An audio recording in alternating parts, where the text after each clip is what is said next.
long run wise. I think it's not going to, right now, nah, it won't be a big deal. But I think down the road, eventually when we're going to cross that path, it's going to be an issue. It's going to be an issue for them. And an issue all over.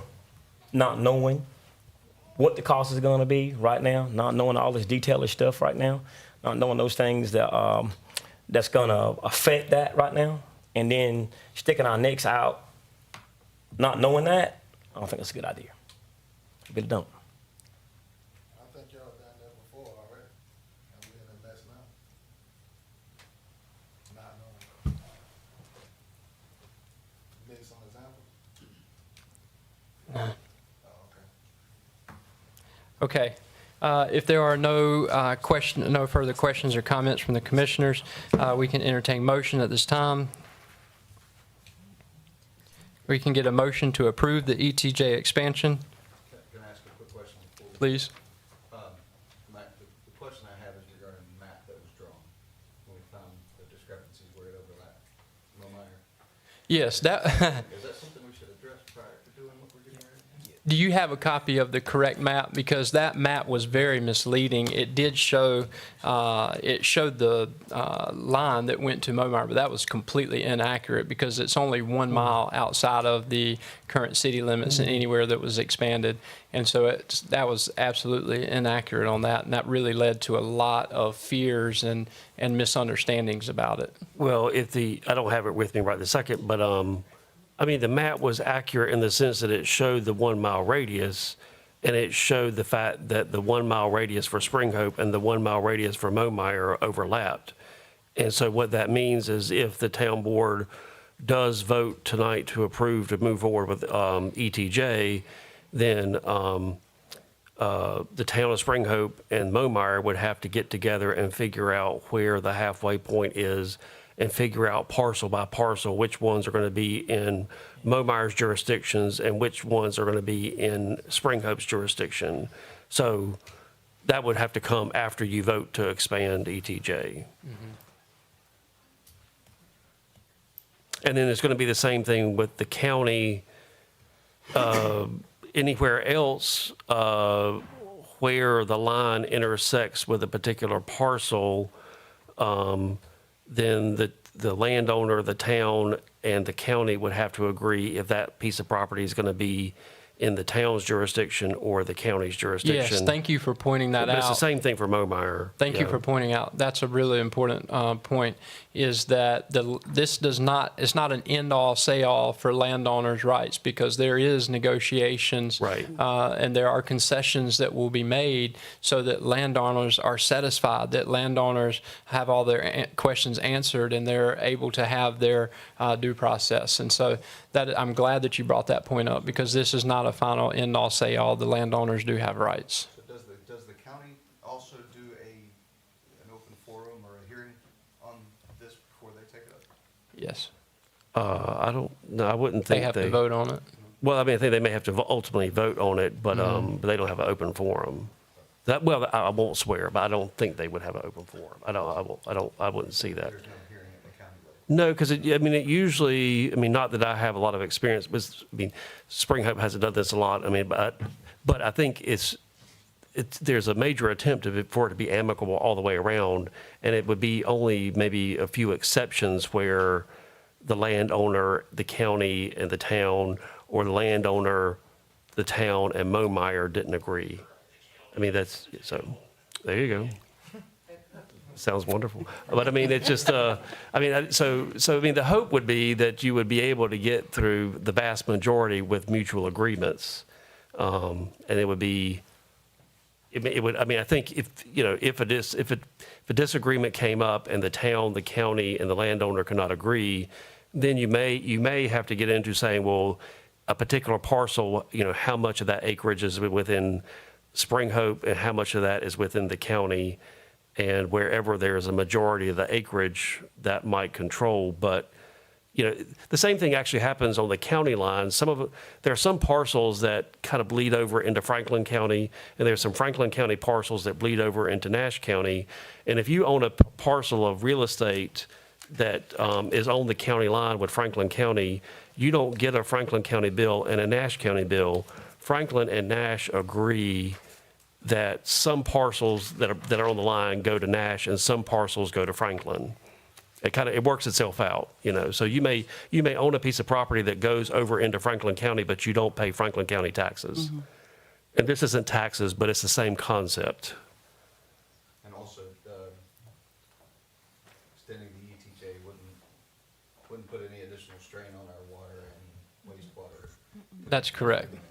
It would actually afford us the opportunity to be able to better provide water, utilizing a well, a lift station, and grants to put a water tower, an additional water tower for town. So it would actually give us more of an ability to better serve. Is Hmm. in the extended ETJ? That's right.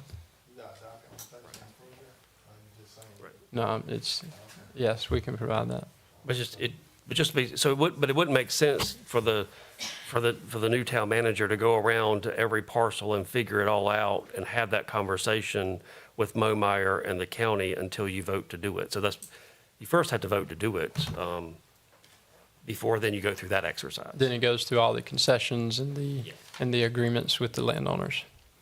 So this is just the first step in the protection of honestly, of the landowners' rights from large-scale industrial development boxing them in.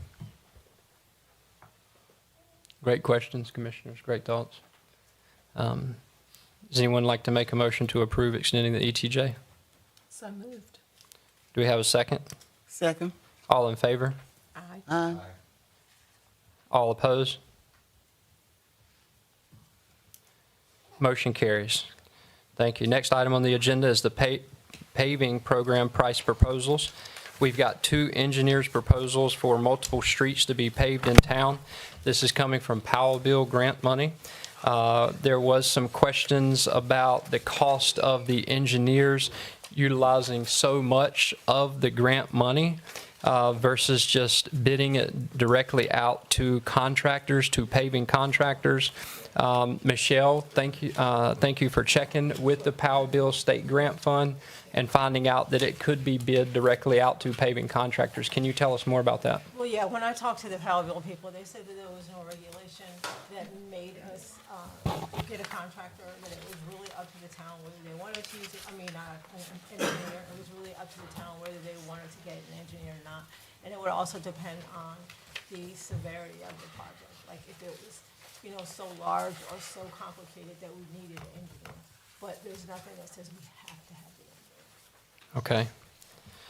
So the item is the paving program price proposals, which we can make a motion to accept one of the proposals from the engineering firms. We can make a motion to not accept and put it directly out to bid to contractors, which would save us a lot of money and potentially allow us to pave more than, it would allow us to pave more than the roads that are listed. Why did the town manager contact the engineer for a simple minimum mill up 2 inches and come back with 2? Well, just to get quotes to see if that's what you wanted to do. That's all that was. All right, I'll make a motion that we do not accept those bids. They're a little bit too high. About $200,000 too high. Would- Didn't we put out for bids and these were only 2 that responded? No, actually, What happened? we didn't put any, we actually asked these people if they wanted to bid. Okay. So for this, and this was just to see if we wanted to do it. The project hasn't been decided on yet, so once we decide on the project, then we could send out bids Bids if we to- wanted to. That was the water project that we only got 2 on. Okay, thank you. Great question. All right, we've got a motion on the table to not accept either one of the quotes. Would you like to add to the motion to put the project out to bid?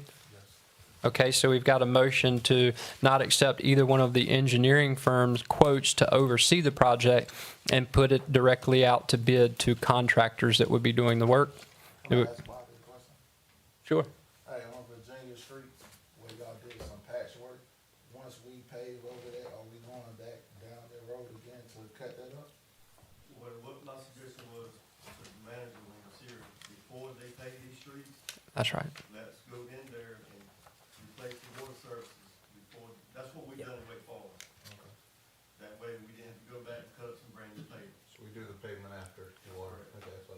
Yep, we talked about that earlier today, and so the contracting firm, the engineering firm that's doing the water mains, it would be in communication with whoever wins the bid for the contracting, so that the schedule would not, would prevent them having to cut the freshly paved roads up.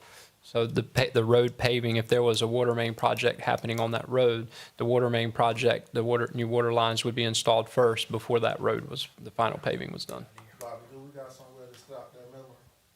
Because it's an extra cost if they got to bring it back to the plant. But if we keep it here, that'll cut the cost down. So we got room to keep it. Okay, about the milling, Yeah,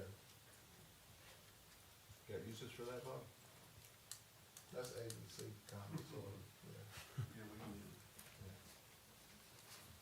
Very good. So the motion on the table is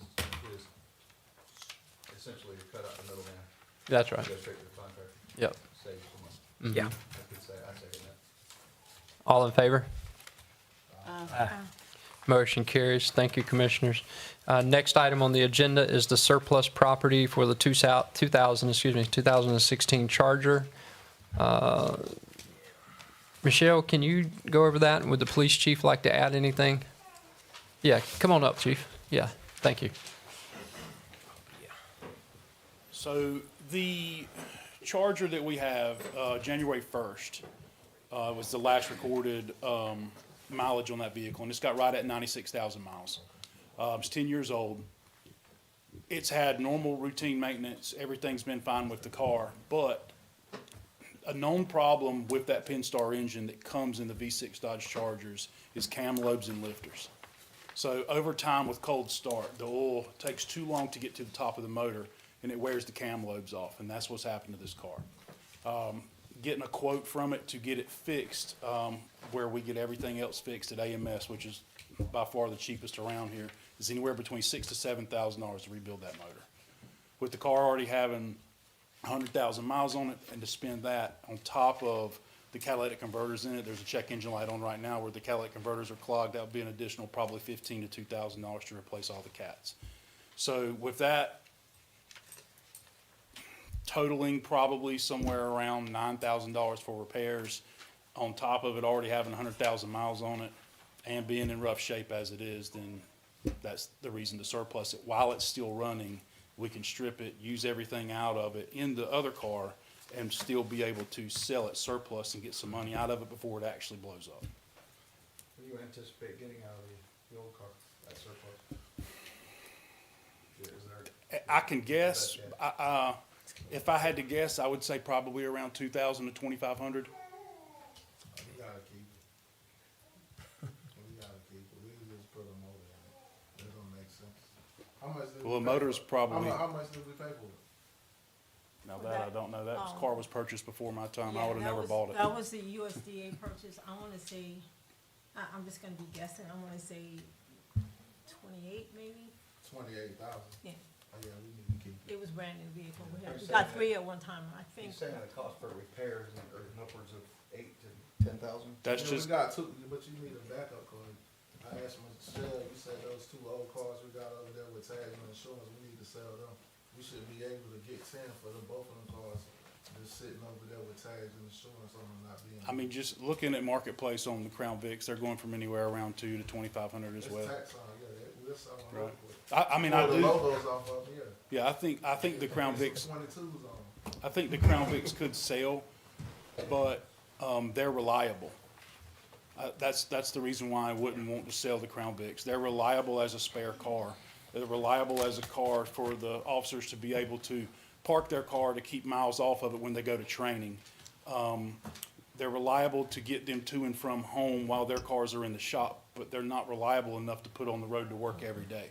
The gray car was given to us for free from Nashville PD. It's got 160,000 miles on it.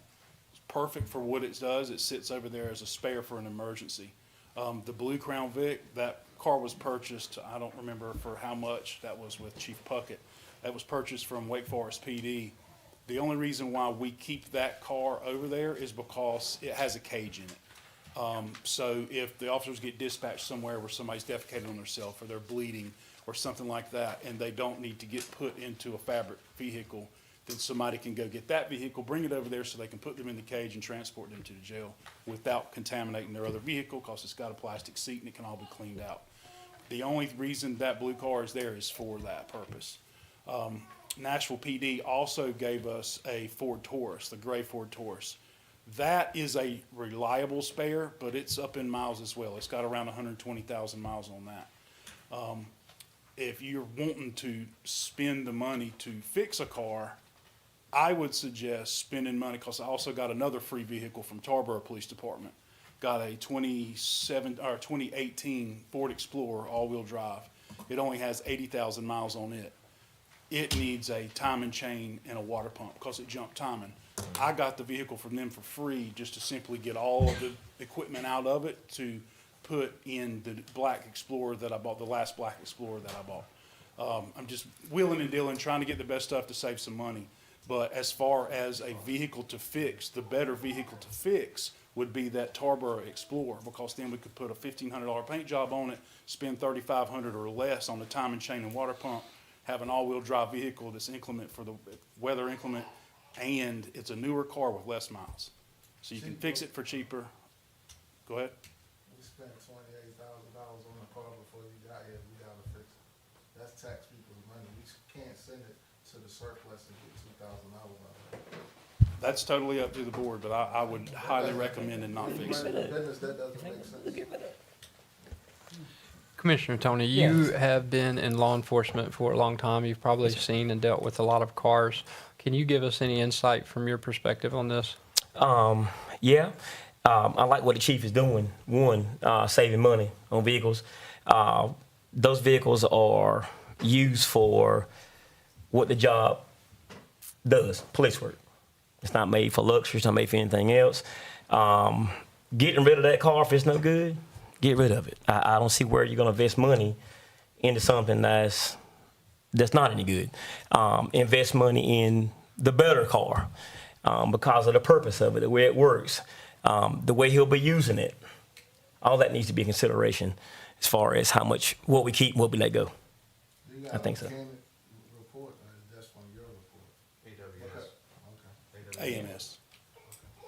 And I mean, all of Yeah. our vehicle records are with Michelle. I mean, showing all the maintenance and everything, but I got, the guys are really strict on the vehicle maintenance. We run full synthetic oil, change 5,000 miles or less. All the tires are rotated every other time. I mean, we service these cars better than anybody else around. The problem is that vehicle and that motor.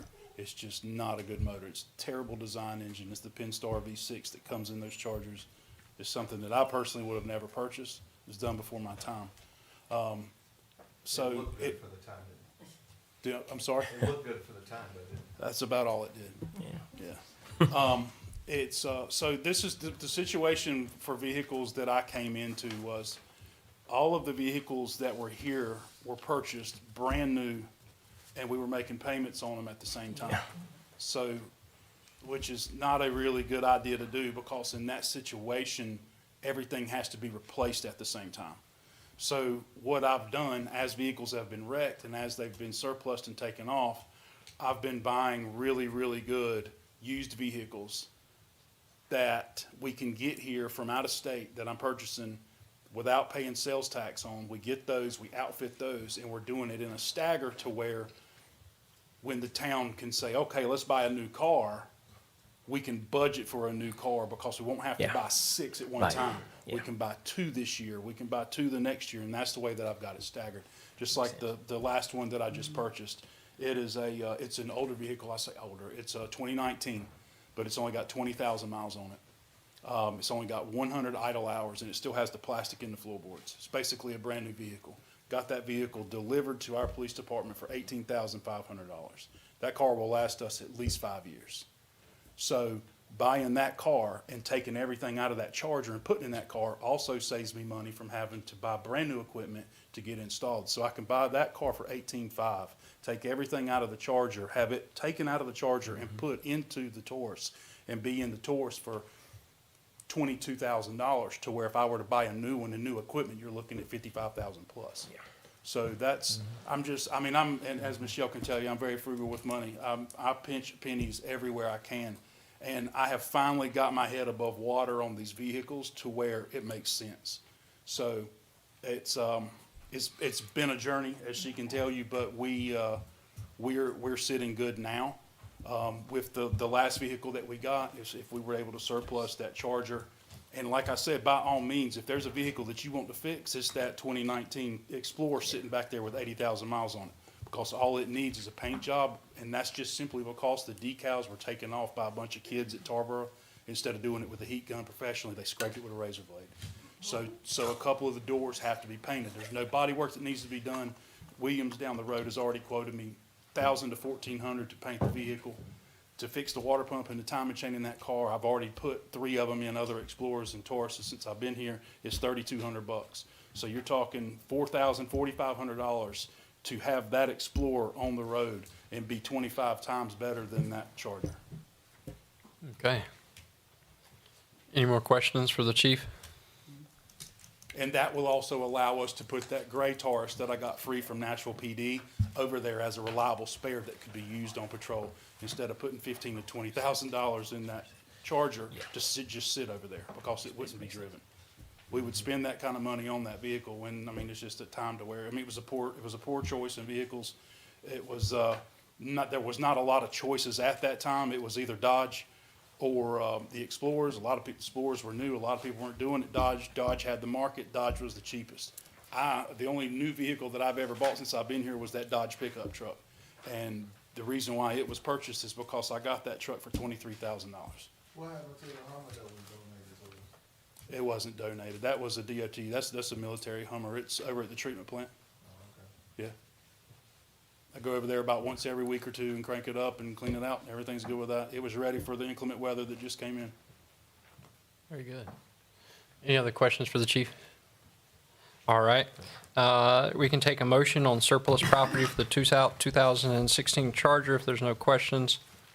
Anyone like to make a motion? I'll make a motion in favor of Resolution 2026-03. Do we have a second? Second. All in favor? Aye. Motion carries. Thank you. Thank you, Chief. Next on the agenda is the budget amendment. Michelle, can you please give the details of the budget amendment? Yeah, this is actually for the vehicle purchase. Even though it says 20,000, we paid 18.5 for it. So there's gonna be $1,500 left to help with the upfitting and anything else that he needs. And it's coming out of the town hall maintenance, so therefore, it's still inside our operating budget. We're not going outside, we're not borrowing any money from savings. We're taking out of the town hall maintenance, which we were going to use to try to secure the front lobby. But the contractor that we got that has dropped out of it, so we can use this money for something else, which we're gonna use for the car. Okay, any questions from the commissioners? Okay, if we can get a motion to accept budget amendment 2026-04. So moved. Do we have a second? Second. All in favor? Motion carries. Next item on the agenda is the post office postmaster update on the water bills. Michelle, can you please let us know? Postmaster, is not coming. He had car trouble, but me and him are on the same page. What we talked about was the fact that, we drop the water bills off to them, and then they send them out, and really, they go to, he told me that they went to Rocky Mount. He said he used to work at the plant in Rocky Mount, and he said that there was a problem with the way they were setting them into the machine. Instead of separating them, like, putting mail in between them, they just stuck the whole thing all together, so they were getting caught up together. He said he's spoken with them, and he's hoping to, get them to change that, and he's also spoken with Mr. Duke, the guy that I was talking to, as far as the guy, he's the supervisor for bulk mail. So we're on the same page, and we're trying to get, Rocky Mount to be on the page with us. I mean, I guess he's kind of in talks with them to hopefully make it better as far as, if we continue to use the postcards or not. And I know when we spoke earlier, what we have budgeted for the remainder of this fiscal year is the water bills that we currently have. Right, so what we have for the postage for the rest of this year, which is only 4 months, is for postage for a postcard, not for anything more than that. So And then- if we try to do more than that, we'll be going outside of what we have in that particular line. I think you found a solution long-term and got some quotes on I solutions. did get some quotes. I got a quote for, and Cheyenne can, she can chime in on this. She's our customer service clerk, and she does the water billing. So there was several prices that I got. One was $779, and this is to use an outside company. Then the other one was $945, and of course, there was one that was about $1,200. But if we do it ourselves, it'll be well over $700, and that will not include the price of that won't include the price of the envelopes. We'll have to have some envelopes made. And we will also have to take 2 people off. When me and Linda will have to come off of what we're doing to help her fold. She won't be able to do all that by herself, not within a day. Right now, it takes her 1 day when she actually prints up the water bills and chops them. That all takes 1 day, and then the next day she takes it to the post office. This would actually take 2 days to get everything, so really like 2.5 days. So that would put an extra day and a half. So I'm not really sure what that would do about the mailing. Like, especially in a short month, like February, we only have like, 28, 29 days. So that would, that's something that we would need to look at as well. So the solution was simply to put them in envelopes, and that would require us to stuff the envelopes, print the Right. bills, stuff them, That's- stamp That's them. one of the solutions, exactly. And then the quote that you got was actually for a third party to do all of that for To us. do all the work for us. And I think you found it was only going to be around $200 more, Exactly. and it would prevent the water bills from getting ripped up and not making So it would be it. 612 for us to do it, and then 779 for this company that I found out of Jersey. And so Okay. they would do everything for us, including putting it in the envelopes and This is everything. all plus postage. Yes, So they would be in envelopes, like you were saying, versus be about 150 more a month. right. But currently, we pay 400 and some change, so either way, it's gonna be more. Show me your bill, that's all, what year was it? That's all I got. That's what I got. That's what I got too. Right, Mm-hmm. and that's what Quentin from the post office was talking about. He said, that's what happened when they don't try to separate it in. They just stick it all and put it in there together. Because of the perforation, that sort of hurts it as well, so, but he said also because they don't try to separate, they don't put any mail in between it. Well, I mean, Can't do anything. It would till be, we do the budget. when we budget go over our meeting. Right, budget, that's gonna be the for the budget budget. retreat, we would just That'd be for the basically budget. approve it through the budget. we can actually talk about this more whenever we do our budget retreat, so that we can actually ask questions. Okay. Okay. All right, so that's the update from the post office. Thank you for bringing that concern up. Commissioner Tony and Michelle, thank you so much for following through on that. Next item on the agenda is going to be setting the date for the budget retreat meeting in February.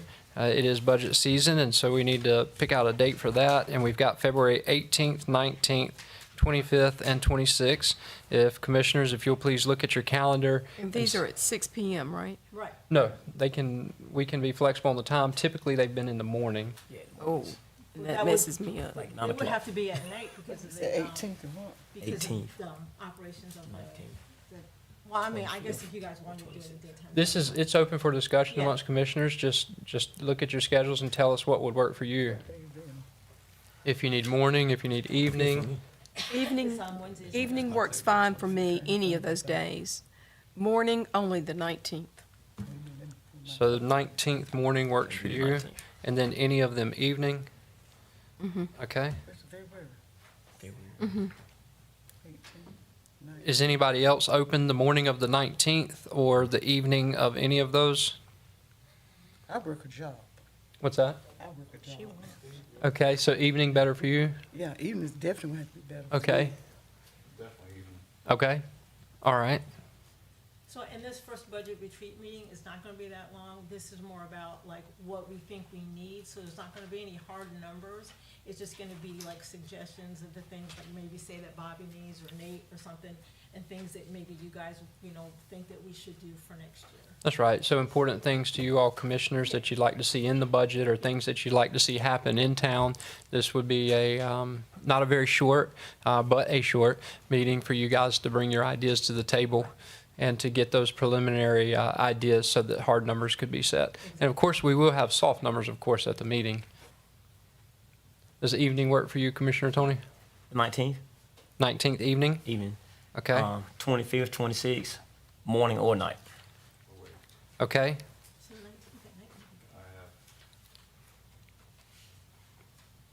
So we got it narrowed down to the, Appointment that morning, the 19th. Commissioner Lucas, does one of those days work best for you? It's the 19th, 25th. Not the 25th. Okay, that's out.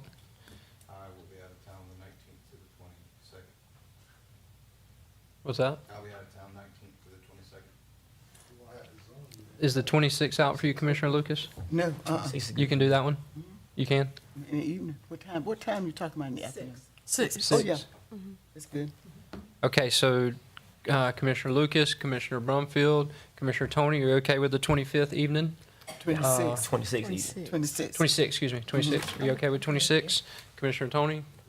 Okay, so we're looking at 26 at 6 PM. Does that work for you, Michelle? Yes, it does. Okay, so the budget retreat meeting is set for the 26th of February at 6 PM. Thank you, Commissioners. Next item on the agenda is the Downtown Development Board applications. And we actually have 4 open seats. 2 were board members that were moved from the Downtown Development Board to the Board of Commissioners. Congratulations on the promotions, and glad to have you here. But that does leave 2 fantastic Downtown Development Board members in a vacuum. We're going to miss you all. You all were so fantastic on the Downtown Development Board. And there are also 2 open positions for members that have not met the attendance requirements. So we actually have 4 positions open. We currently have 2 Downtown Development Board applications here tonight for your approval, and then we can put it out to other merchants and residents to fill the other 2 vacancies. Do any of the commissioners have any questions or comments on that? Are these the only 2 applications that came in? Yes. Really?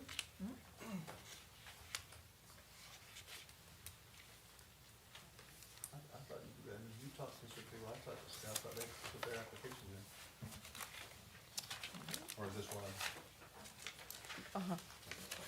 And we still have those 2 open seats. Could y'all talk to them some more about I talked next to month's someone meeting? today that told me they were interested in that I would have never thought of, but whatever. Okay. I can go back and talk to that person. But do we just need to vote on these tonight, these 2? We And have- at least get those 2 up there, and then can y'all talk to your resources about 2 additional to fill the other 2 seats? Is that okay? All right. Can we get a motion to approve the 2 Downtown Development Board applications? I make a motion to approve the 2 DDB applications. Do we have a second? Second. All in favor? Motion carries. Thank you. Next item on the agenda is the Water Bill Assistance Program proposal. This was something Commissioner Tony put a lot of time and effort into, and I'd like to pass the floor to him if you'd like the floor to speak. All right, yes, sir. Pass these down right here. I printed you some copies of what I came up with to kind of let you guys look at. Just pass them down. Sorry. Here you go, brother. He's got them coming. He's got them coming. Yeah, we do. Yes, ma'am.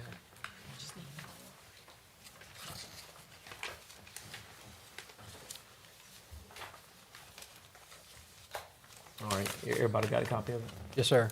All right, okay, so what I came up with, just brainstorming.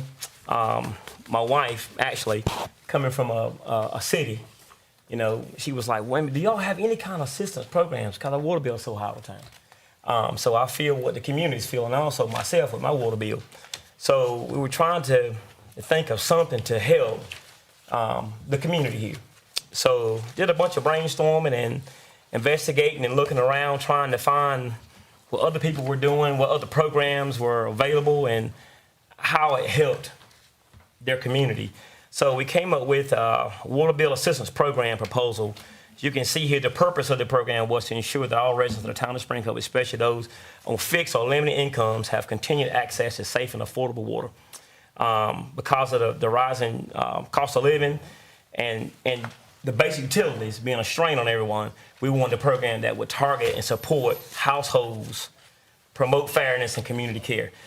So we thought something, as you can read there, some programs that we could combine together or pick one or, put two together. As you can see, that first one was the Water Bill Assistance Program. WBAP provides financial relief stability for discount on a monthly base rates. You can see that was like one of the programs we could use. Levelizing budget billing options. You can see what that consists of. Emergency hardship assistance program. You see each one of those things, what each one talks about to help each one. Also, eligibility, like who is eligible for it in the town. Will be, full-time residents, Town of Spring Hope, who hold a water account in their name, meet one or more of the following criteria. Age 62, receive disability benefits, receive SNAP, Medicaid, SSI, LEAP assistance, or have an annual household income at or above 150%. We can change anything in that. Mr. Mayor, like I told you about the 150%, the federal poverty level. That's something that we can adjust to meet what we think we should do. Applications must renew eligibility for every 2 years, eligibility for every 2 years, or when major life changes come. Funding sources, where will we get this money from to help the community? So customer roundup donations could be something, $1. General fund allocations, we could do community partnerships, churches, civic groups, businesses, contributing directly to neighborhood, helping neighborhood water funds. Optional customer surcharge, 25 cent, 50% charge per bill. Something to help out. Now, who's going to run the program would be administration, would be the town clerk or financial department. Applications will be available online or at the town hall. The office will maintain the reports annually on the number of households assisted, total funds contributed, program fund balances. Community and outreach, information about it. How's everyone going to know about this? So we said water bill will be inserted into the town website, senior centers, churches, libraries, social media, local newspaper, annual town meeting announcements. Evaluation, at the end of the first year, staff will report on program participation, funding, sustainability, and any recommended adjustments. The goal is to ensure no resident loses water service due to financial hardship while maintaining a fiscal responsibility for the town. Reduce water, the expected impact would be to reduce water disconnect for non-payment. Strengthen community trust, demonstrate the town's community to caring for all residents. Recommendation that the town council approve or implements of the water assistance program being proposed, whatever day we decide to do it or if we decide to do it at all. I just thought it was a real good thing to try to put something in place right now. I know until we can get the water bill down, I know that's something we want to do. We talked about getting it down, at least have some kind of program to assist everyone until we get to that. That will make it affordable for everyone to be able to pay. Because I know everyone in here is dealing with a high water bill.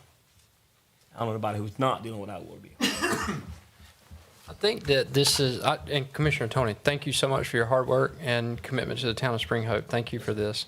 I spoke with Michelle earlier, and they do offer help and assistance when they come to them. I think that this is good, a good foundation, a great start to actually having a policy in place to make it fair and equitable to everyone. And remove discretion, and this would remove discretion and make it a set policy. And so I think that this is a great foundation, and it has a lot of different options because the town is doing a lot of this already, but this would make it an actual policy.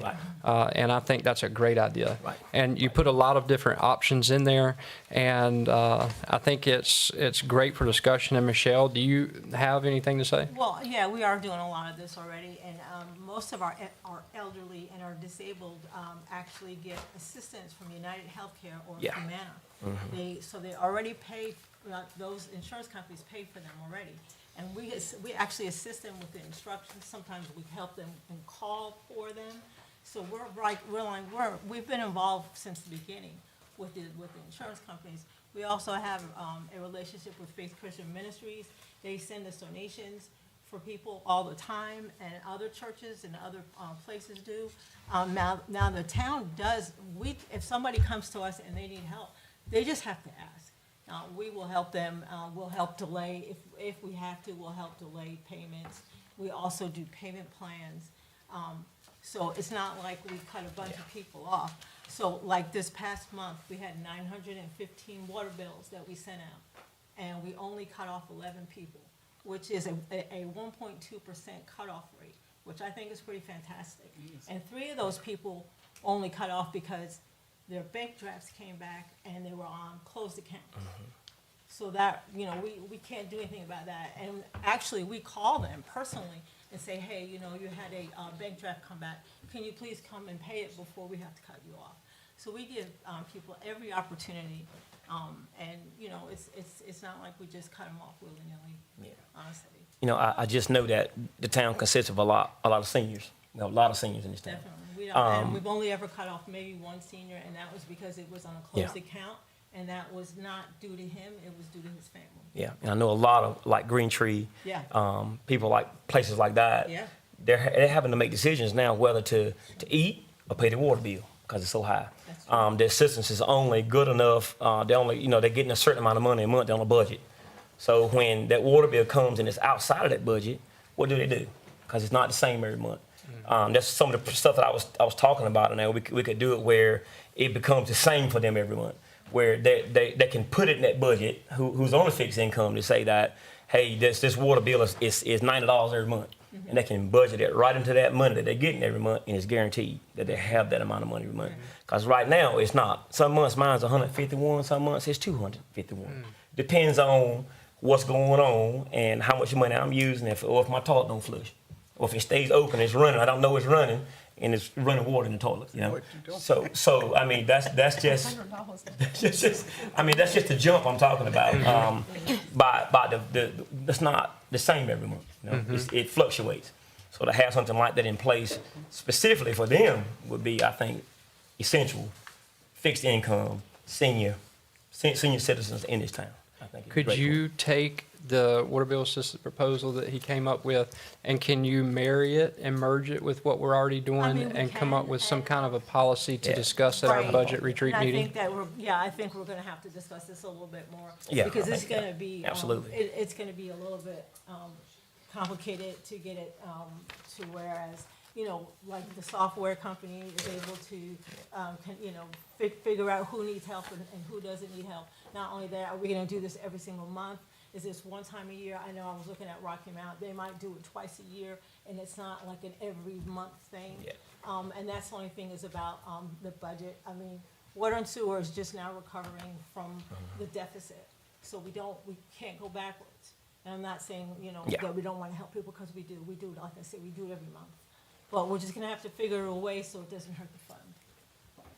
Okay, so Michelle will take your proposal, Yeah. merge it with the things we're already doing, and then we can revisit this at the budget Yeah. retreat Yeah, meeting, sure. since it'll have an impact on the budget. Be happy to, yeah, brainstorm sure. with Tommy and, Can y'all, yes, please Yeah. connect. Yeah, sure. Yeah, this was just, like I said, it was just a idea, a base to start. I like something it. to get started with, Yeah, I to do try to too. change some things. No, we Yeah. can definitely work together on something, Okay. no problem. That's cool. Yes, remove discretion and make it a set policy. I like that. Next item on the agenda is Public Works update. You're up, Bobby. I know nobody wants to hear about the water, right? All right, the water issue, as Kyle knows, Michelle knows, I know everybody's frustrated with it. I am too, because I've been dealing with it. We had 2 wells that went to pumping air. They quit pumping water. And the reason for it is because we had to take our Ash Street well offline. DEQ, Division Water Quality, made us take Ash Street off because of the manganese problem. Had remember the red water was in the water for a while back? That's where it came from, was Ash Street, because of the manganese. Well, Wooten is working on the chemical to treat the manganese. They're supposed to have it back done. It's ready to go. I've been on the phone with them every day since this situation's happened. So is Kyle, trying to get it moving a little faster. And they're telling me to have Ash Street back by the 1st of April. Well, I told him I needed it back before then, but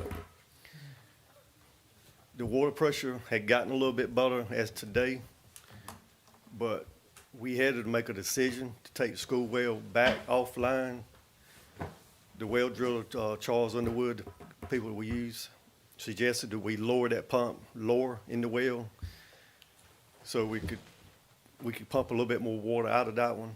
Well, when we went to do that today, when he went to put the first stick of pipe on in the well, it hit bottom. And what he's thinking is a rock. It's a rock well. A rock has fell in and lodged itself in the well. So he's got equipment that he's gonna bring up here tomorrow, pull that well out and go down in there and bust that rock. He said he's done it before, and make that rock fall to the bottom so we can lower the pump and get more water back out of that one. But the reason these two wells done it is because they're working overtime because we don't have Ash Street. They don't shut off. They don't get a rest. Where all of them will run off of pressure switches, where they all would normally cut off sometime like during the night. One wouldn't even run during the day because the pressure stayed up. But now with just 2-3 wells, that they're all running 24/7 and never cutting off. So, like, you know, we need Ash Street bad. So I'm working on it. I'm trying. So I know people are frustrated. So Underwood's coming back tomorrow, and First thing in the they have morning. the specialized equipment. They're gonna try to break the rock that could be in there, the bedrock or the rock from Bust the it well. And just to ask, the well itself is around 500 feet deep. Correct. And the pump's around 375 or 325 deep. 357. 357 feet deep. Yeah. And so we have another 100-plus feet that we can drop the well, which would give us Get it ample on- water yeah, level. down deeper. Yeah. So that's what we tried to do today. I went out there and I saw the guys hard at work, and it was heartbreaking to hear that there was rocks at that around 360-foot mark.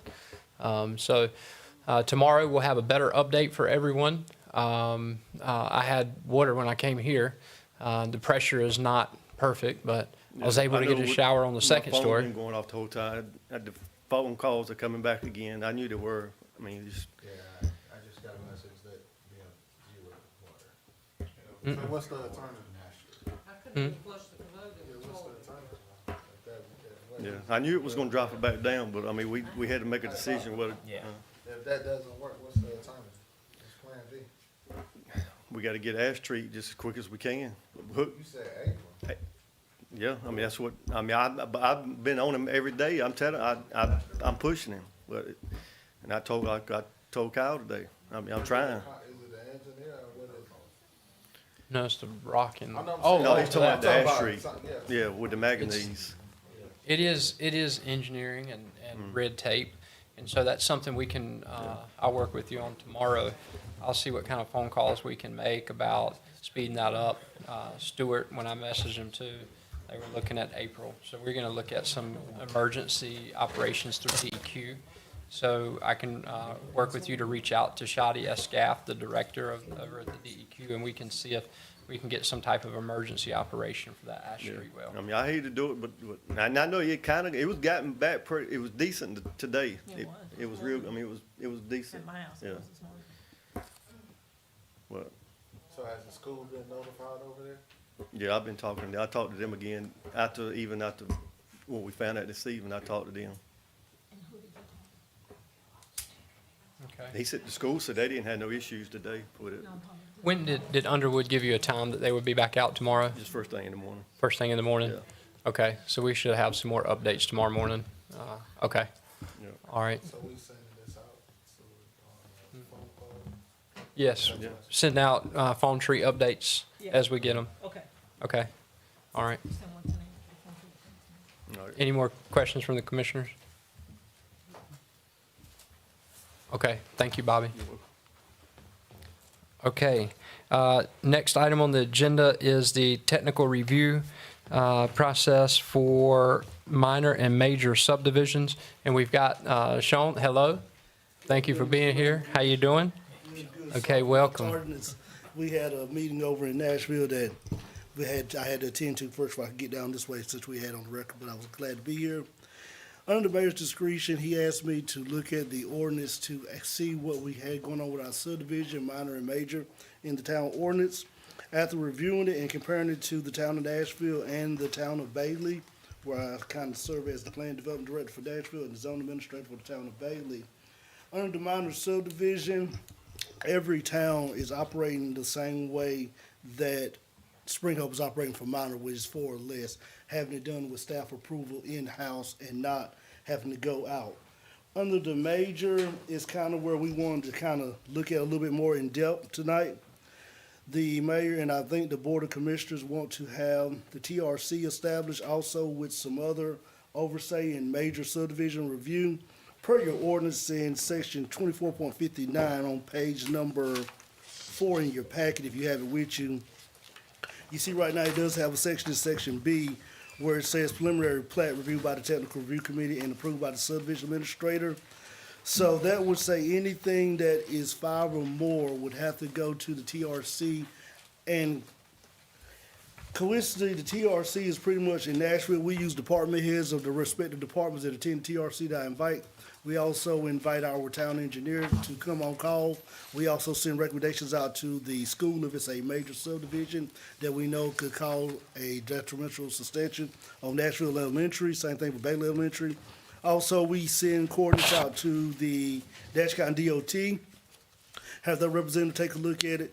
So we would just establish a TRC committee down here and it would go through the same regiments as all other towns do.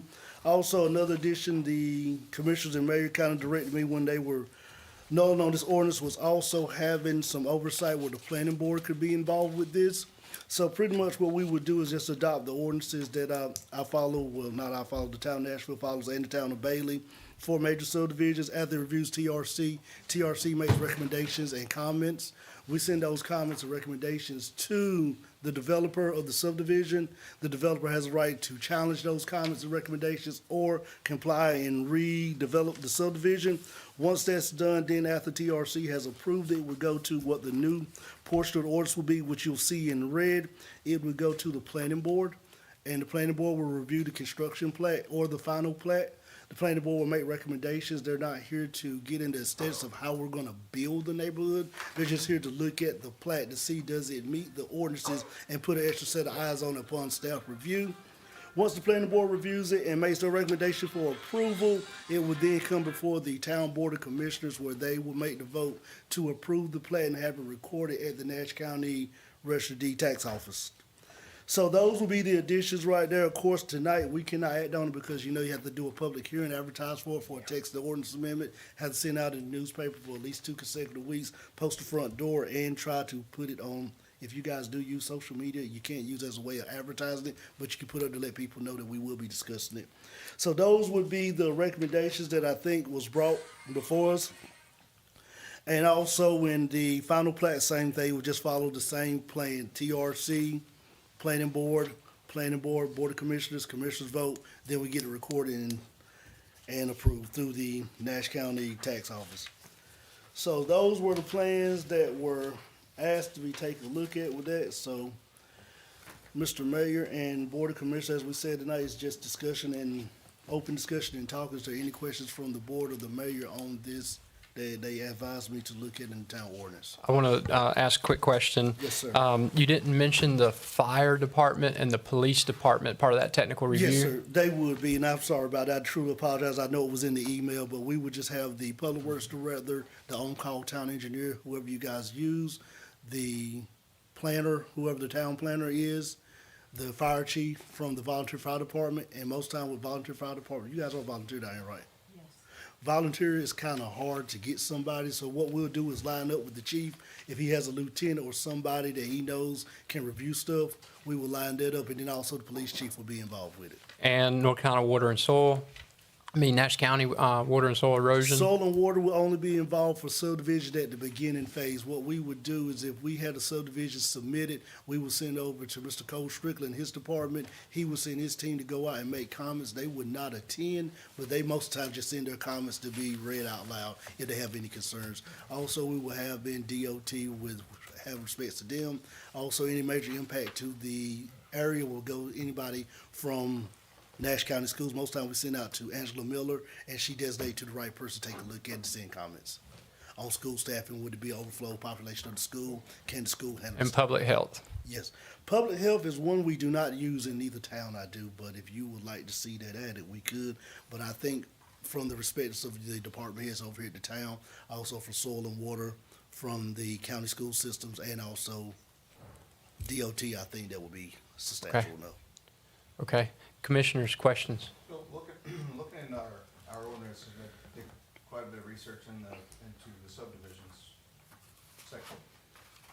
There is already a definition for the TRC that includes the health department, the fire, the police, the DOT, and the planning board. So that is part of it. So you're talking about department heads, say, in Nashville, that handle it, correct? Right, that's how we handle in Nashville, the department heads, 'cause we have department heads over our respective departments, so we are the TRC, but for the town, it would just be the police chief, the fire chief, whoever the fire department designates, such you guys are volunteer, and then whatever else the town says. The planning board aspect of it will only be involved not on the TRC side, more on once it goes through TRC with the experts in the room to review it, to go for them to take a look at and also. Our ordinance calls the planning board as part of the TRC. I did not see that in your order, sir, and if it is, I truly apologize. Definition of TRC. Okay, I truly apologize, sir. I didn't read the TRC definition. I just kind of got this thrown at me today around about 1 o'clock and went through your orders and thumbed through everything I could go through to see where we could add in portions to have discussions. But I definitely, Commissioner Brumfield, will go back and read that definition. And if it does say planning board, we will get that added in, sir. Like we said, tonight's just discussion. It's nothing we're moving on. I'll be glad to highlight and send it to you. No worries, sir. I'll be glad to take a look at it. And there was something that you had mentioned when we spoke earlier today too, about minor and major, both getting the same attention. I personally would like to see the same path for minor subdivision and major subdivision. And I would strongly disagree, sir, not insulting your intelligence at all, but I have 20 years of doing plan development, so I think I got a little leeway when I say this is just my personal opinion, so please do not take it out of context, sir. But you want to have some oversight that staff has approval over. I think when you start getting in 4 or more, you don't want to have to get the planning board together. It's hard to get them together, get a quorum 9 out of 10 in every town with a planning board. I think you want to have some oversight where your staff has oversight of minor. Now, major, I truly understand your path. You guys want to go with the planning board involved with it and the commissioners vote on it. But I think if you're getting minor, then, I mean, you're going to now take away section 160D 402, administrative staff of North Carolina General Statutes, where it gives the town permission to hire staff to handle those small things. I understand the major subdivisions wanting to have that, but in my personal opinion, and doing this for over 20-some years, minor, I think you should just kind of let it go the route you guys have it. What we've been seeing is a pattern of developers coming in and platting 3 or 4 lots, and then the aggregate adds up, and then they plat another 4, Yes, then they sir, I plat another understand. 4. Next thing you know, they got a Whole 40-lot neighborhood, yes, subdivision. sir. Mr. And they Mayor. slipped under the radar with no oversight from the planning board or the board of commissioners. I truly understand your pain and suffering. We see it in Nashville. We also seen in Bailey where you get these developers. I mean, they're smart. They know these regulations. I'm not trying to disrespect developers, but that, So you just said that they do that. Why would you say it doesn't require or warrant I some type just- of oversight from the governing body that controls what the town becomes, It's which just- is the voice of the residents? it's just my personal opinion. I don't think you want to get an oversight of 4. I mean, but one thing that I know as what I have done in my years of experience is once they come in and do 4, let's say they try to come back and do 3 more, I say, hold on, let's stop right here. You did 4. You met the minor subdivision orders. Now you're adding 3 more to the 4 you did. You're going into the major work. So we're going to stop this minor and say you are becoming a major subdivision. You need to follow the regulations of the town of Nashville for major subdivisions. And majority of them say, okay, you're right. You caught me. I will follow those regulations. And there's been a lot of concern from some of the commissioners about how we're constantly getting feedback. This is what the town of Nashville does. This is what we're going to do in the town of Spring Hope. The town of Spring Hope is the town of Spring Hope. That's It's not correct, Bailey. yes. It's not Nashville. Yeah, I truly understand that, sir. I just felt that if you guys were looking at going this route, let's kind of govern it the way that the other towns around you are doing if you want to have in the planning board oversight. And like I said, whoever you bring in to be the town planner or the town manager would probably say after they do 4 or more, would say, hold on, you met the minor ordinance. We cannot continue to let you keep going 2 here, 3 here. You need to go ahead and say you are a major subdivision, needs to follow the detailed orders that's lined out for major subdivisions. So you're suggesting exactly that, is so keep the minor as it is? Yes, sir. But if they come back the second time. That's when you gotta they stop them. Change over to major. And I mean, you know, that's what I do in Nashville. Once you do 4 and you come back and say, hey, I want to do 4 more, I say, no, sir, you are not allowed. You have met our minor. So now I'm treating you as a major subdivision. You must submit as a major subdivision. And developers will. They understand the rules of the town. If I just may say something, so if the board wanted to go forward with a difference between minor and major, and the primary concern is that a developer could backdoor through multiple minor subdivisions, we can explicitly put in an ordinance amendment that says exactly what Sean's trying to state, which is we can measure a period of time, we Yes, can sir. be creative with how we define, if you have 3 different subdivisions within the year and you're, whatever, creative language, that basically same applicant multiple times, you're not gonna be treated as a minor subdivision, if the board wants to go that route. If they do 3 in a year, that's already 12 lots that had no oversight from the governing body. Right. Right, So so that's when you add in what town attorney, So the Dick Rivers is saying. second round through, just. But Right, they've you gotta already stop got it. those 4, 8, 12 approved you- before it triggered the 1-year aggregate. But once you submit the 4, that's when you say you met the minor. So, Mr. Mayor, let's say you're developing a 30-acre tract. You come in and you say, I only want to subdivide 4 out of these 30 acres. So I'm doing 1/2 acres in, let's say, 1/2 acres in the R40 subdivision. So once you do that 4, and I review it, I look at the plat meets everything what the town manager will have doing, not me, sir. They look at the plat, they review it, and they see that it meets the ordinance. They sign off on it because it's a minor subdivision. Now, let's say 3 months later, you come back and say, well, I built these 4 houses, I'm ready to build 4 more. That's when you say, no, now you have 8 lots out of this 32-acre tract.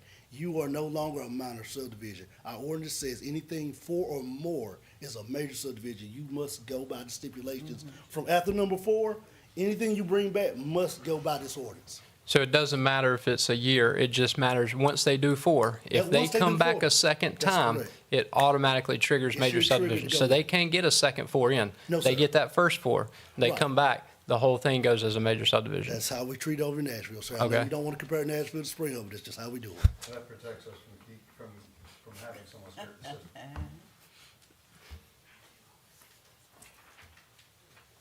But as we said, it's just discussion tonight. If the board sees fit to want to go this route, I can clean that up.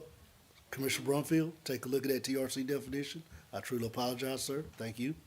And I will take a look at that, and we will get it cleaned up, sit back out to you guys to put your eyes on it. If you guys are satisfied, of course, this has to go through the planning board for a recommendation, statement of consistency, then brought before the town board of commissioners in the public hearing format to be adopted as a ordinance amendment in your land use zoning ordinance, sir. And ultimately to this board for them to put their eyes on and vote on. Yes, it wouldn't, it wouldn't be, it has to go Yeah. through you guys to vote on it final. The Okay. planning board can either recommend approval or deny, and you don't have to adopt their statement of consistency. You can write your own that evening, sir. Very good. Does that also mean that we need to check on the health of the planning? The planning board, yes, we do. Michelle, can you send out an email to all the planning board members? And we can actually call a meeting with the planning board members as soon as we get something back. Right, just let me know ahead of time that date, and I'll make sure I can work it on my calendar, sir. Okay. Commissioners, any more questions about that? Thank you all for reading over the emails. Yes. Mr. Yes, we're going to do the code enforcement report, and then attorney, would this be a time that we would do or allow Mr. Harris to speak as he's going to be going over that part of the code enforcement, or would that need to be in closed session with Mr. Harris? So Sean's prepared to give you a report about Mr. Harris's property, Yes, sir. correct? So, I mean, Sean's just giving his report. Right. If the board would like him to speak, you're more than welcome to allow him, but Sean can give his report as normal. You don't have to provide him. And Mr. Mayor, you know, of course, you can't bring Mr. Harris to speak to you guys in closed session not unless it's real estate privileges or personal matters of personnel through closed session general statute. So he has to speak in public, sir. Okay. Yes, sir. So he's Before going we to get go into that, over. Mr. Mayor, do you want to cover the conditional zoning, sir? Okay. Do you Let's wanna let, cover conditional zoning first? Can we let the police chief do his report real quick? Because I'm gonna take the majority of your time, probably. Hey, and thank you for your diligence on that, what you did today. Thank you for taking the time to do that. Thank you so much. Police chief?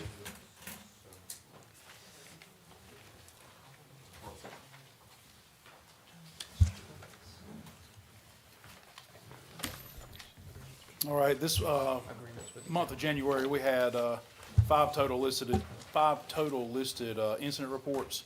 We had a total of 458 calls for service, 166 traffic stops, 203 security checks, 10 traffic accidents, 2 domestic violence calls, 4 disturbance, non-domestic calls, 13 investigations with 13 total cleared cases.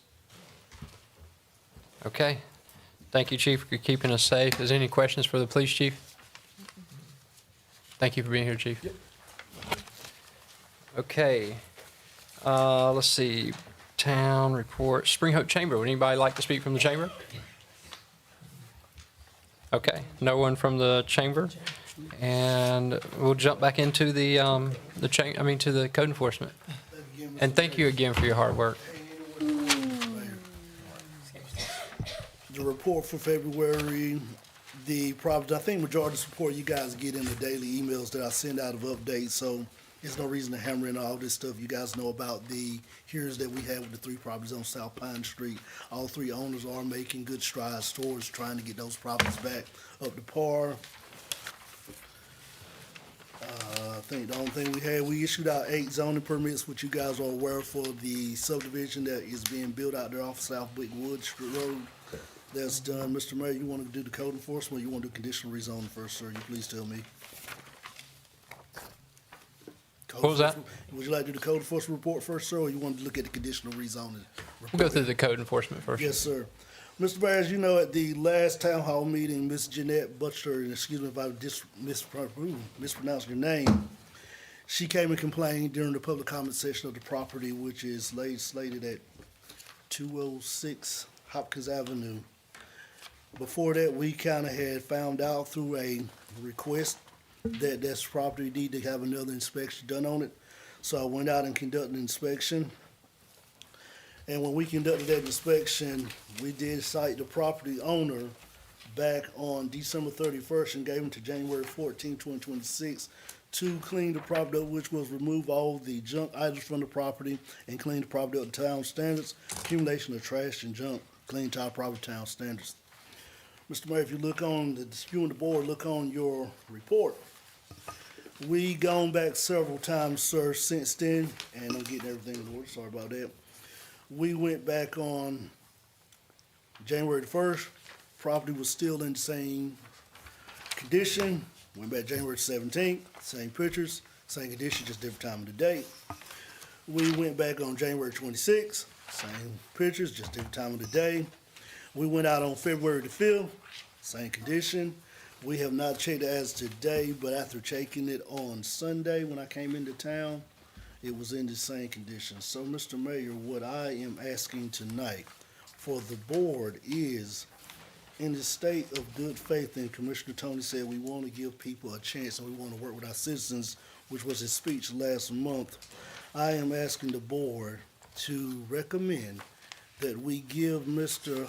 Harris 30 more additional days from tonight, which will be March the 2nd. If we would have had this meeting on February the 2nd, it would be March the 2nd. So we're going to stick with that date. To March the 2nd, to get this property brought up into compliance of the town standards of cleaning it up, clean off the front porch and all the other items. If Mr. Harris, over the next 30 days, does not decide to do this and decides to keep the property how he has it, the town done will have 2 options, which will be number 1, retain a private vendor to go out and abate the nuisance and clean the property. If we go out and do that, of course, any bills associated for cleaning this property will be forced over to Mr. Harris. If Mr. Harris does not pay these bills, then of course we will have to put a lien on the property, which we hate to do, but we would just have to do it to recoup our money back. Or if the town is not in a situation where we cannot go out and clean the property, then we would just have to go with the civil penalties of finding Mr. Harris till he cleans the property. Mr. Mayor and Board of Commissioners, tonight I have before you ordinance 2026-01 that I am asking the town council to adopt that will be sent out to Mr. Harris. For the sake of the record, Mr. Mayor, I will read the ordinance out loud. Bear with me, board, it's quite long and tedious, but we just want to make sure we follow everything by protocol. Ordinance 2026-01, ordinance authorizing the abatement of junk and other code violations at 206 Hopkins Avenue in the town of Spring Hope.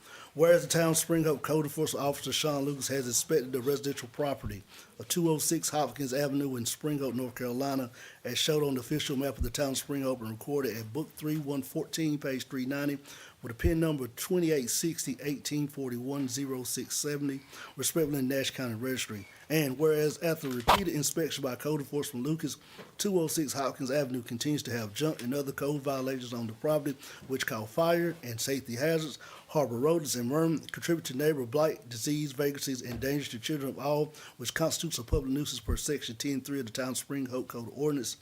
Whereas the letter was sent out on December 31st, 2025, to inform the property owner that need to be brought up to code to town standards of the ordinance of January 14th, 2025. Understand the owners in good faith knowing that the town met January 14, 2026.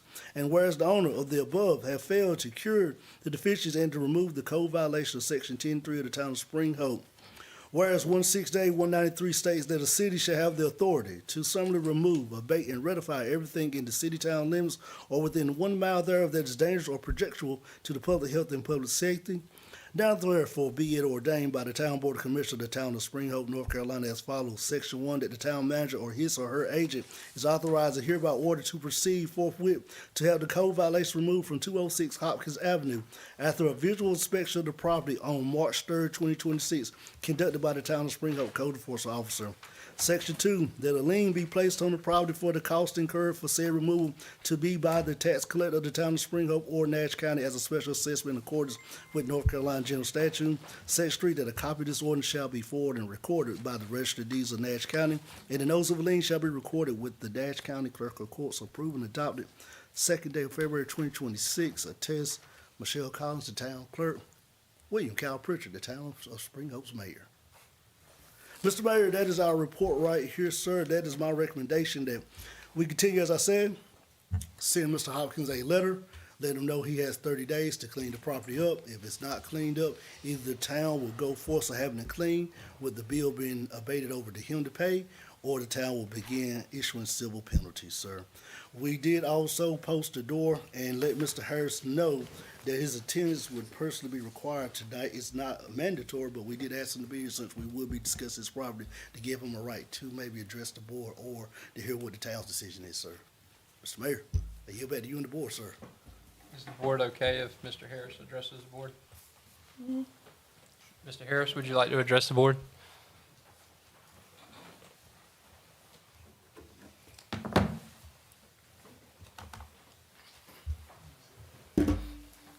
Jimmy Harris, 206 Hopkins Avenue, Spring Hope, North Carolina, 27882. On March 16th, 2021, I purchased a home on 206 Hopkins Avenue. A month after that, I took out a building permit on the property, which is posted in the window. Since then, I've had a container put on my property, which I had the prior town manager approve, which was my workshop for my equipment, my saws, my horses, and my wood supplies. After that, 2024, the town manager, new town manager, decided that my building wasn't in order, in town ordinance, and had me penalized for having this building. So all my material had to go to my porch. All my construction material had to go to the porch. From my brick moldings for my facing on the house, to my saws, to my horses, to any supplies that I had.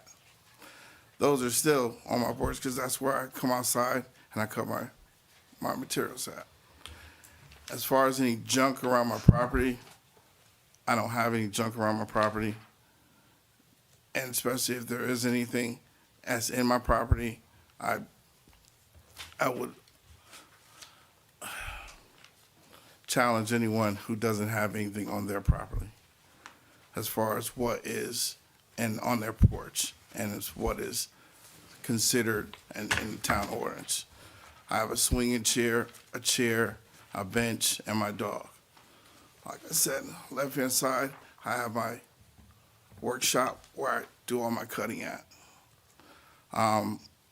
For anyone to tell me that I can't do something after I've taken out the proper permits to get my house done, I'm already mind blown by this town and the belittling and the racism that is going on. My neighbor, Donald, who lives in the corner, has several different, he has his saws, he has his benches, he has his tables. They have their little planting stations, the garden area, all on their porch. No one complains about it. Passing down Nash Street in general, people have coffee tables, lamps. That's not outdoor furniture. That's not porch furniture. But yet, I have a workshop because the town changed their ordinance in 2024 that I have to put my workshop on my porch because I had to sell my building off. Now I'm in the wrong because I was forced to do something that was already coded in that shouldn't have been changed in the first place. Where's the justice here? Is the town gonna purchase me a new building because I shouldn't have sold my building off in the first place? No. Everything is neatly and tidy in the corner of my building, on my porch. There's not nothing thrown all about. There's no hazards, no rodents. I'm trying to figure out, you know what, it doesn't matter for me figuring out.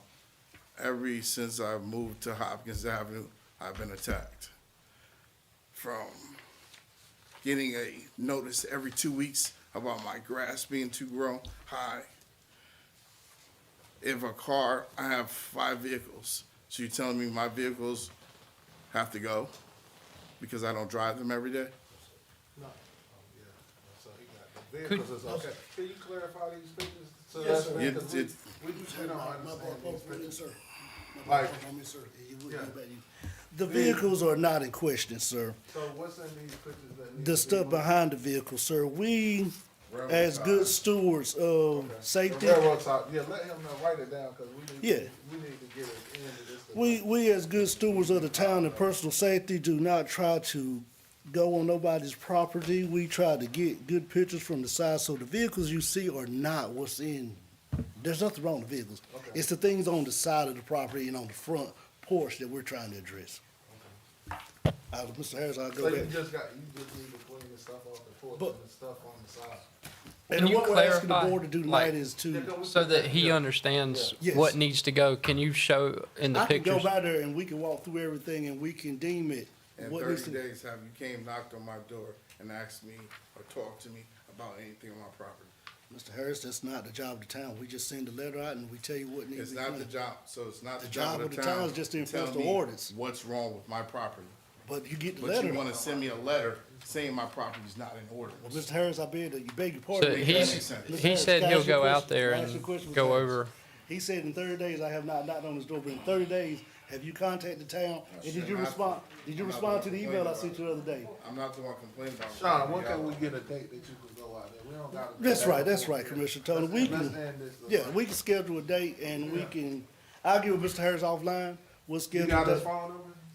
I got his email, but I'll get it offline. I'll get soon get done. What we're And just asking, you have the woman that's filing the complaint, you got her number? yes, sir, got the Yeah, information. coordinate with both of them, and then when y'all Get come out. back on the third, let's have that solved.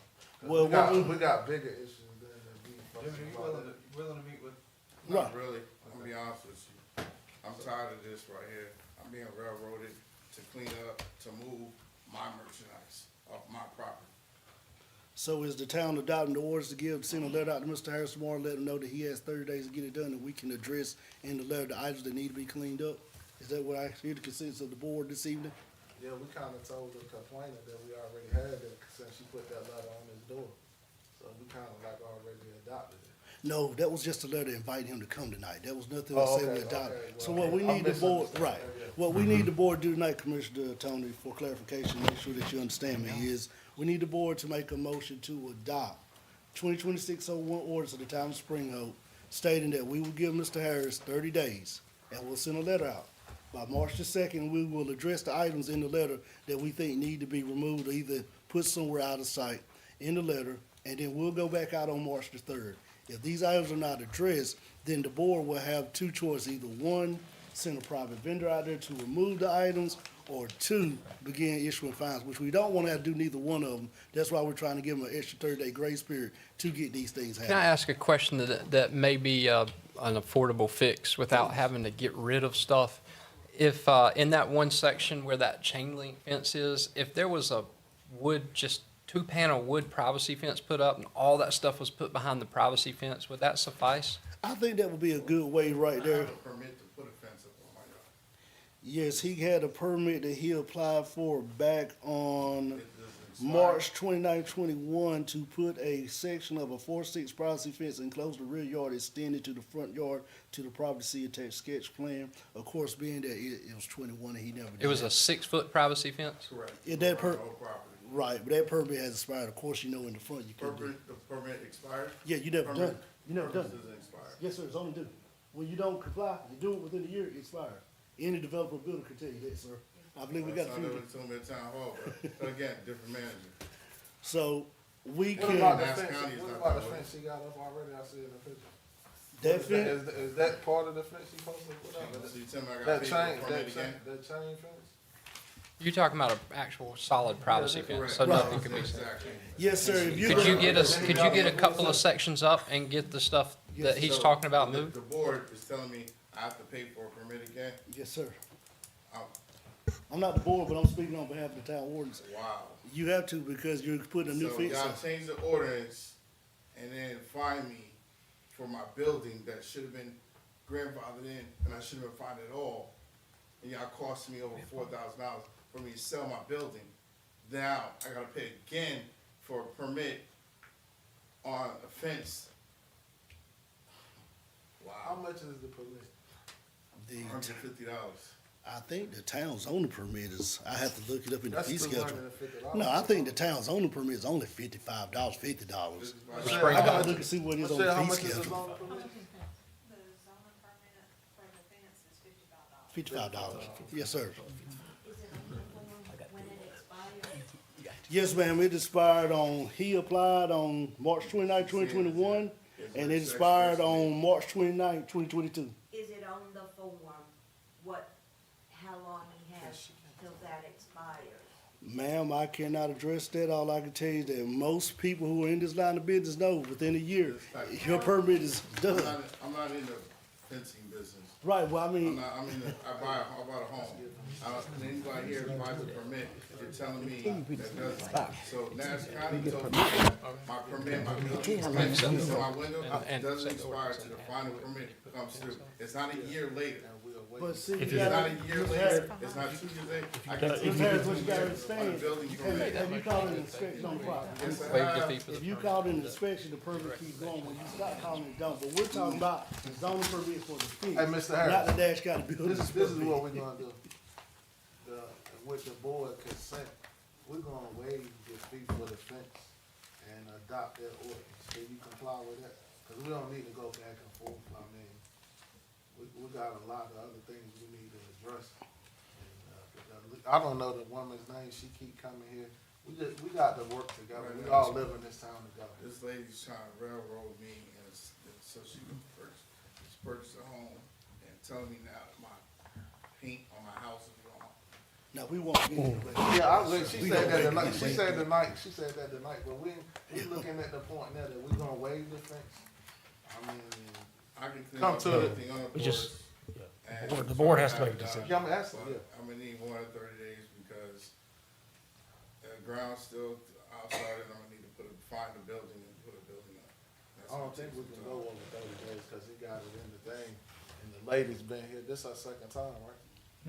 Is that Or her second second or time? third. So I don't think the board gonna give you that, Can you another, do, like, he starts in 30 days and then has 30 days to complete? that's the board had to. The ordinance, I believe, is written, is he has 30 days to comply. Right. So he could get a, March 2nd. And I got 30 days from the day till March 2nd. On March 3rd, we'll go back out and do a visual inspection. And that's from when we- today, right? So you would So we're change still the gonna date. honor- We're gonna still honor the March 2nd. Now, if the board wants to honor March 9th, I don't have a problem. That would be 30 days, and that's what the ordinance says, 30 days. That's the words. Okay. Can you put a tarp over it temporarily? I don't think so. I'm talking, okay. I understand you're trying to help about it. I Oh, wait, don't, I'm talking, yeah, when Okay. you put the stuff So back we in have, the- we have, a motion, or we have an ordinance that we can adopt. It would give them 30 days. And if it's okay with the board, Commissioner Tony, recommend that part of that, motion be to waive the fence permit, since that may be the easiest route to get everything behind the fence and the quickest, easiest route to just get everything out of sight and out of view. And so if there's anyone on the board that would like a motion to accept the ordinance with changing the date to the 9th so that it has the full 30 days and waiving the fence permit. Let's change the date to the 10th, because the 9th is shot. There's nothing else you can do with this, so from tomorrow. to 10. Yeah, the 10th. today's over, the 9th is over. And I'm not in favor for waiving that fee. Because somebody else gonna come with the same issue or excuse about waiving a fee. And you know I'm telling the truth. I'm not in favor of that. He paid for the fence. Give him the $55, Danny. He paid for it. Let It's him your give a friend. break. Let him- He don't want the, I'm tired of going back. Give your buddy the $55. Okay, so it looks like we've narrowed it down to a motion to accept the ordinance with changing the date to March 10th. Can we get a motion to accept the ordinance as written with the amendment or the change to March 10th instead of March 2nd? You like the motion? I make a motion to accept the ordinance to March 10th. Okay, do we have a second? All in favor? Aye. Motion carries. Thank you, commissioners, for your diligent time on that. Next, and Sean, thank you for being here. Yes, sir. Okay. You want to hit conditional rezoning before you go to close, sir? Oh, yes, please. Yes, sir. Mr. Mayor, the last thing, and then we will be out your way so you and the board can continue on with your meeting and your other items. Before Town Manager Deani O'Meara had a good discussion on conditional rezoning. We have it in Nashville, we have it in Bailey, and I think they were in the process of bringing it to Spring Hope. It just never got going because you had other projects kind of in the way, that had more precedent than this. But I think it's still a good time to look at it. Conditional zoning is a tool that planning boards and commissioners can use to grow your town at a very smart approach, where it gives you more oversight, where you can talk to builders and developers and use.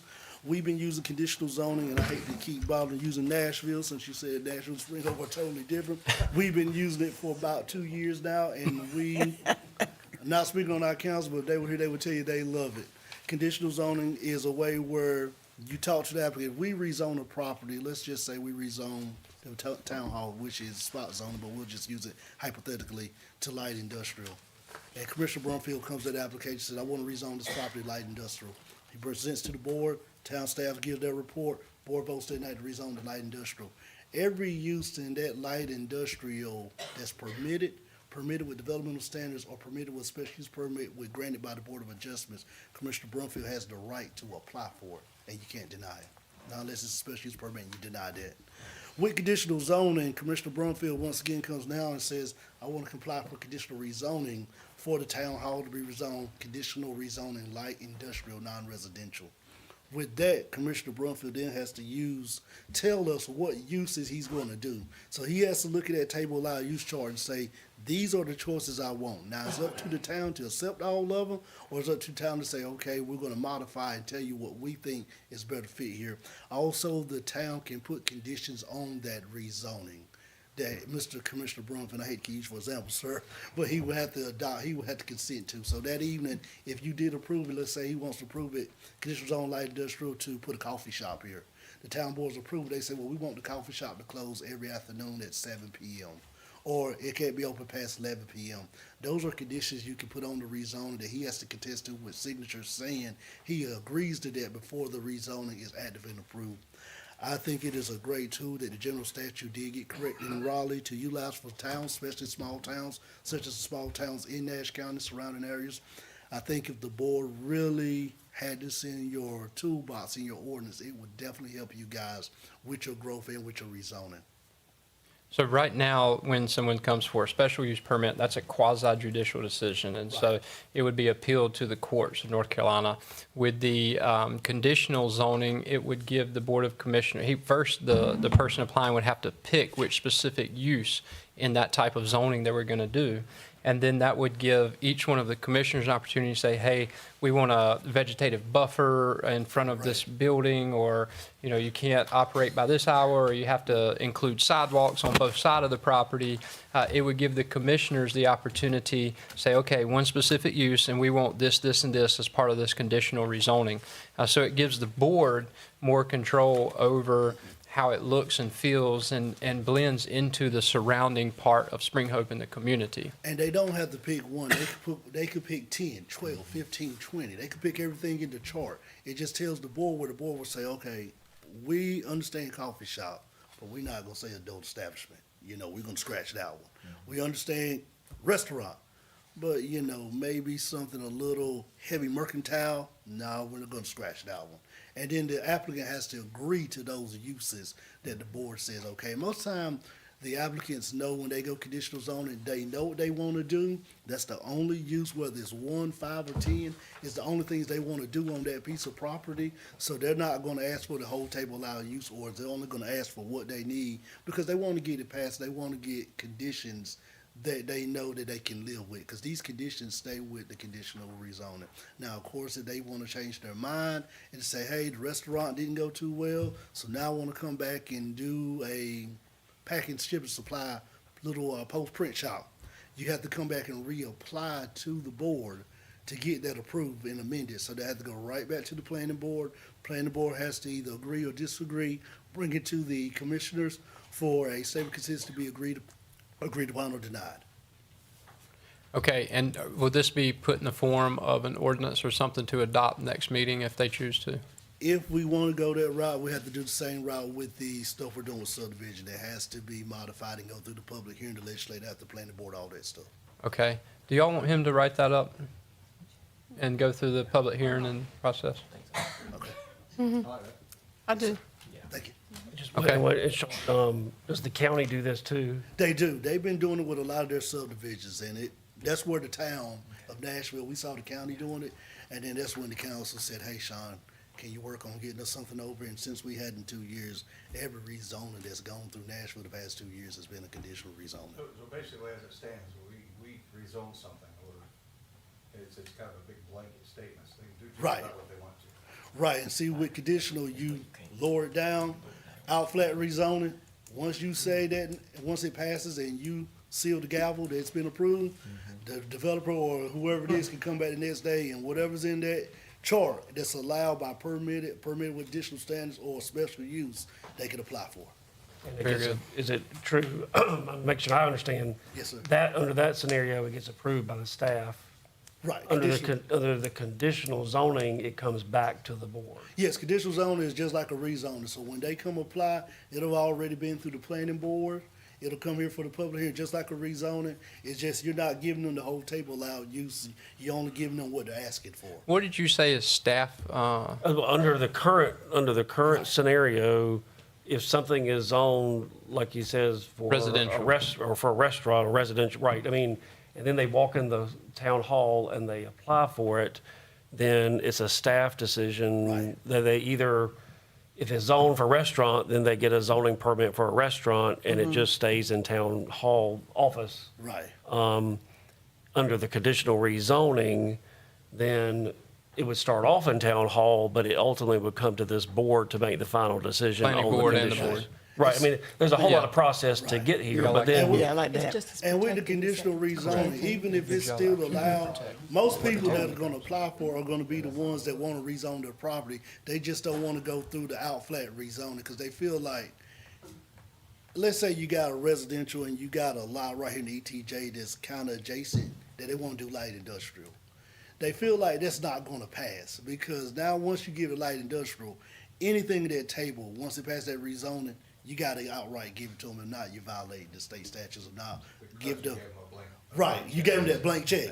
But if you do conditional rezoning, they tell you X, Y, and Z, and then on Monday, after we pass it Monday night, Tuesday morning, they say, well, now I wanna do A. Well, sir, A is not in your conditional rezoning, you can't do it, so you better pick which one you wanna do that was approved that night. Are y'all okay Or if if he, you come back and reapply, if he correct. just coordinates with Michelle to get the public hearing Yeah. scheduled and get the ball rolling on this? Are y'all okay if they just work together and proceed? Take care. Sure. Okay, Thanks, sir. all right, thank you. I got one more thing. Yes, sir, What do Commissioner. you do about getting him a Spring Hook shirt? Commissioner Brumfield, I truly apologize. Most time I change the shirt, I didn't have to. We could get you a Okay.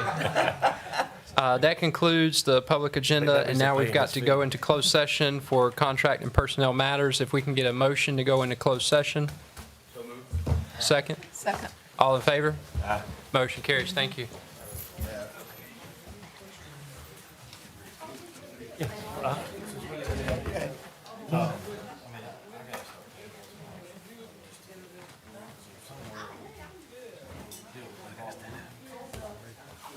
well, that's gonna, well, it's, Finding you.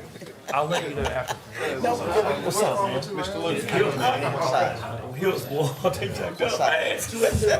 Well, it'll actually be Nick that you need to talk to.